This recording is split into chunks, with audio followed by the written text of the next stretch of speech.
Guys, ako lang ba?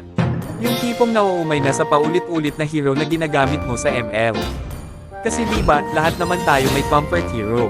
Yung hero na kabisado mo na lahat, skills, combo, timing, pati galaw ng kalaban, parang nababasa mo na agad. Yung tipong kahit anong mangyari sa laro, alam mong may chance kang bumuhat. Yung kahit talo na sa early game, kaya mong i-comeback kasi gamay mo na siya. Pero ewan ko ba, habang tumatagal, parang nakakaumay na rin. Oo, nananalo ka nga, pero parang wala ng excitement. Same hero, same combo, same strategy, same ending. Parang hindi ka na naglalaro, parang ginagawa mo na lang kasi alam mong mananalo ka. Alam mo yung feeling na, panalo nga, pero hindi fulfilling. Hindi ka kinikilig sa clash, hindi ka na-excite sa outplay, kasi expected mo na lahat. Kaya minsan, kahit alam kong sure win ako sa isang hero, hindi ko pa rin siya ginagamit. Pinipili ko yung ibang hero, yung hindi ko gaanong gamay.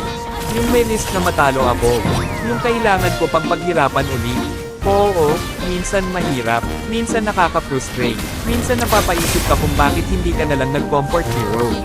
Pero at least, doon ako na-excite ulit. Doon ako natutuwa.